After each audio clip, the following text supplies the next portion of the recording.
Hello friends, আজ আমি তোমাদের সাথে সুজির একটি কেকের রেসিপি শেয়ার করব। দেখে নেওয়া যাক আজকের রেসিপি। সুজির কেক বানানোর জন্য মিক্সিং জারের মধ্যে নিয়ে নেব চায়ের কাপ মেপে 1 কাপ সুজি। ওই কাপের মাপে হাফ কাপ চিনি দিয়ে দেবো ওর মধ্যেই, দিয়ে এটা গুঁড়ো করে নেব একসাথে। চিনি সুজি গুঁড়ো করে একটা বাটিতে ঢেলে নিয়েছে। দিয়ে দেবো 3-4 চামচ মতন রিফাইন্ড অয়েল। দিয়ে দেবো সামান্য নুন। নুন দিলে টেস্টটা ব্যালেন্স হয়।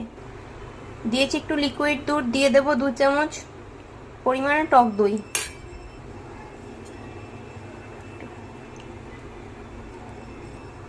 এবার এটাকে একটু ভালো করে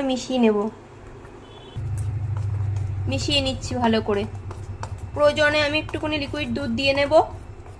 এবার একটি হাঁড়ির ভেতরে একটা স্ট্যান্ড বসিয়ে দিয়েছি। এর মধ্যে দিয়ে দেবো বেশ কিছুটা জল, যেহেতু এটা জলের ভাপে আমি কেকটাকে তৈরি করব। জল দিয়ে দিলাম। এবার হাঁড়িটাকে আমি প্রিহিট করে নেব। দিয়ে দিচ্ছি অল্প বেকিং সোডা, দিয়ে দিচ্ছি ওরকমই বেকিং পাউডার,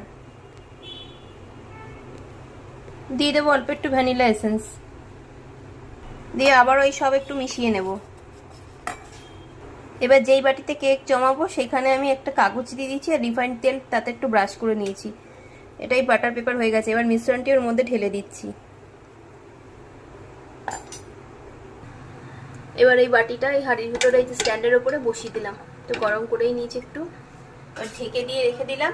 আশা করছি 10 থেকে 15 মিনিটের মধ্যে এটা হয়ে যাবে, তারপর দেখাচ্ছি। এবার একটু চেক করে নেব কাঠি দিয়ে। হয়ে গেছে কেকটাকে আমি কেটে নিয়েছি। দেখো সহজেই তৈরি হয়ে গেলো 1 কাপ সুজি দিয়ে এতগুলো কেক।